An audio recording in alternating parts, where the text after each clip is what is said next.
Assalamu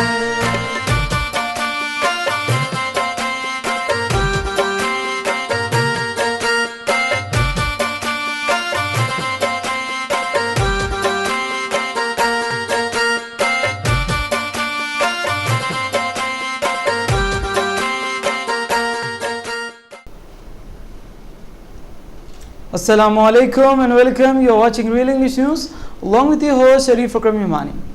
Let's have a look on today's top headlines. Prime Minister Narendra Modi's statement prior to his departure for United States of America. Forbes India Rich release, Mukesh Ambani top again, Gautam Adani moves up. Chandrababu Naidu was beaten by Naya Raipur model but does the opposite. Secretariat thrones in the Pattakama spirit. Guntur RTC bus overturned and halted 20. Let's have a look on headlines in details. Prime Minister Narendra Modi will arrive in the United States on Friday. He'll spoon on Thursday morning in New York, during which he will address the United Nations General Assembly before heading to Washington for its first meeting with the United States President Mr. Barack Obama. Here is the text of PM Modi's statement before he left for his trip for US. I am visiting the United States from 26 to 30 September 2014. I will attend the United States Nation General Assembly in New York and thereafter visit Washington DC on 29 to 30 September 2014 for a bilateral summit with US President Barack Obama.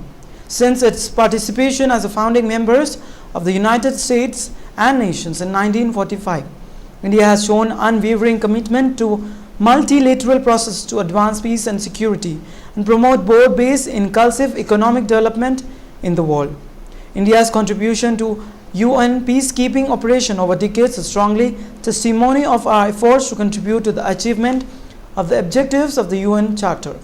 The 69th session of the UN General Assembly is meeting at a moment of many pressing challenges for the international community.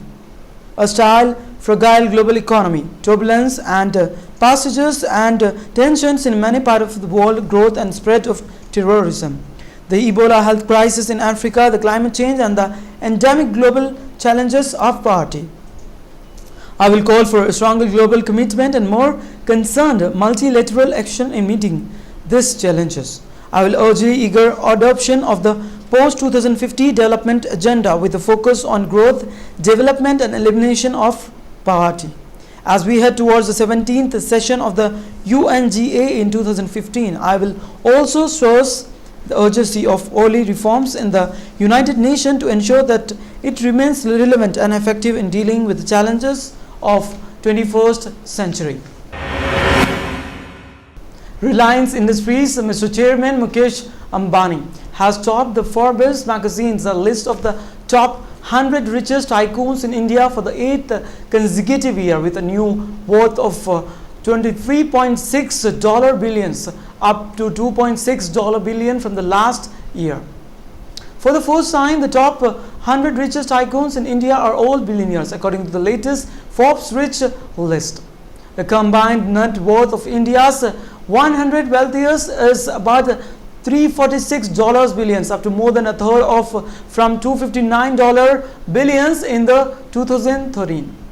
In 2014, India's outlook has moved very quickly from gloom to boom. The new federal government mandate for the change sparked euphoria in the buy information side.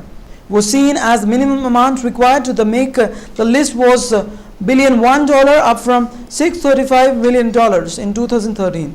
With a record minimum net worth this year, 11th from the last year fell off, including tycoons from Brij Bhushan Singhal and Vijay Mallya. The top 10 richest in India are as follows: Mukesh Ambani, Dilip Sanghavi, Azim Premji, Palonji, Mistry, Lakshmi Mithal and Hindustaja brothers, and rest are as follows: Shiv Nadar, Godrej family, Kumar Birla and Sunil Mittal was seen as the last 10 richest people of India. Andhra Pradesh Chief Minister Mr. Chandrababu Naidu may have heaped praises on Chandigarh for having come up with the Naya Raipur model for its new capital. But the way the TDP regime stands, and it's out in complete contrast to Chandigarh capital that is in the sale it's been making. To begin with, Naidu himself set the tone for the extra Ganwa, linked the new AP capital by landing in 3 special aircraft in Raipur on Monday that were reportedly provided by 2 construction companies and a businessman MP. And while Chhattisgarh officially quiet when about starting only the 2 models in Chandigarh and Gandhinagar before commencing construction. An AP ministerial team headed by Narayana has already had a feel of few state capitals within India and is set to visit Brasilia, that is Islamabad, Putrajaya, Shanghai, etc. so very soon.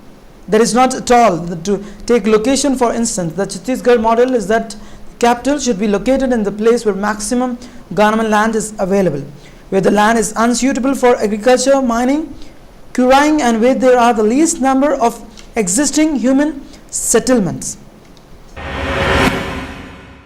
The Women Employment of Telangana Secretariat and other government offices participated in, that is Bathukamma, a kind of festival which was seen in Telangana at their respective workplaces on Wednesday.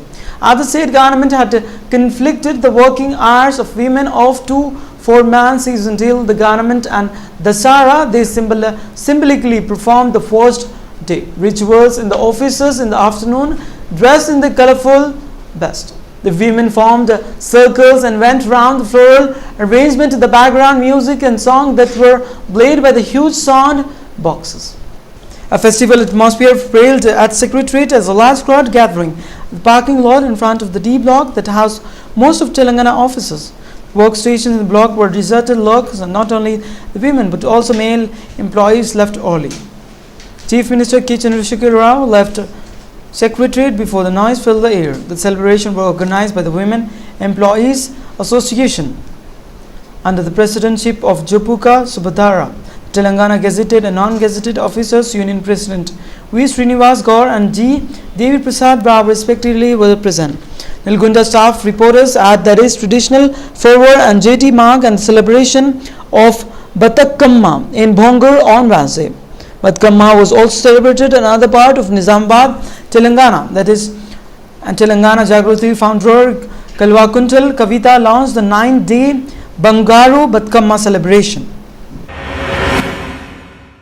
On Thursday morning at Satura of Nadila Mandala in Guntur district, an RTC bus overturned and near Punguntupara. In this accident, as many of 20 passengers sustained injuries. Thus, the bus was on its way from Guntur to Nara Saraput. The victims were rushed to a nearby hospital. More details in the matter are still awaiting. RTC buses, which has been known for the safe journey, have lost their credibility due to the increased number of accidents over a period of time. More than 10 accidents in which the RTC buses were involved have been registered in the Telangana and Andhra Pradesh states in the last couple of months. Surely something is going very wrong. There is a need to conduct regular training to these RTC drivers as this juncture, because it is creating a nuisance, and we have been seeing this from few months, that continuous bus accident.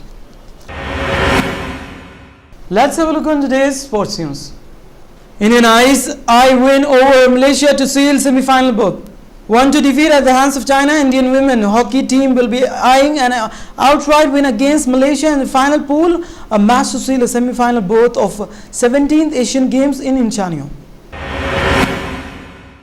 Indian women bagged bronze in double trap shooting. The Indian shooting team comprising Shogun Chaudhary, Sharyani Singh and Varna Sivarma bagged a bronze in women's double trap event, but Gurpreet Singh narrowly missed out on a medal in his event at the 17th Asian Games here on Thursday. India's Savarna Singh wins bronze in rowing. Young rower Savarna Singh brought some cheers back to the Indian contingent. He clinched the bronze medal in men's single sculls final at the 17 Asian Games here on Thursday. India blanked Japan 3-0 in a squash. Japan 3-0 in a men's team group B squash match with all the players registering straight game win at the Asian Games here on Thursday. Mahesh Mangokar gave India a winning start, thrashing Tasco Shinshano with 11-5, 11-4, 11-4 before Harendra Pal Singh Sandhu easily got the better of Taknari Shimazu with 11-3, 11-8, 11-15 to take ahead of 2-0 ahead.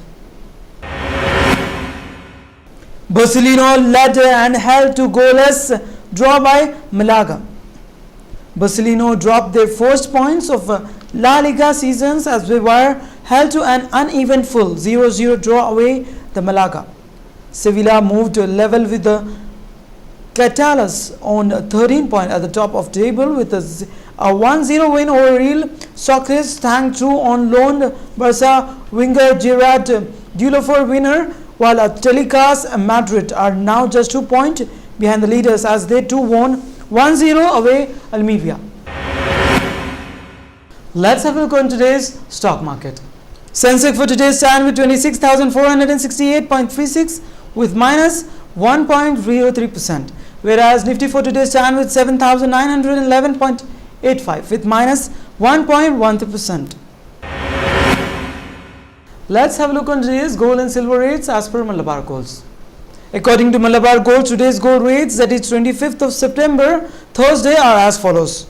For 22 carats of gold for 10 grams, it's rupees 25,520. Whereas for 24 carats of gold for 10 grams, it's rupees 26,990. Silver rates for today for 10 grams, it's rupees 410. Let's have a look on today's weather report of 6 regions of Telangana state. Hyderabad minimum temperature 22 degrees Celsius and maximum 32 degrees Celsius. Karimnagar minimum temperature 22 degrees Celsius and maximum 34 degrees Celsius. Nizamabad minimum temperature 20 degrees Celsius and maximum 33 degrees Celsius. Mehboob-Nagar minimum temperature 23 degrees Celsius and maximum 33 degrees Celsius. Medak minimum temperature 22 degrees Celsius and maximum 32 degrees Celsius. Khammam minimum temperature 23 degrees Celsius and maximum 32 degrees Celsius. Headlines once again. Prime Minister Narendra Modi's statement prior to his departure for United States of America.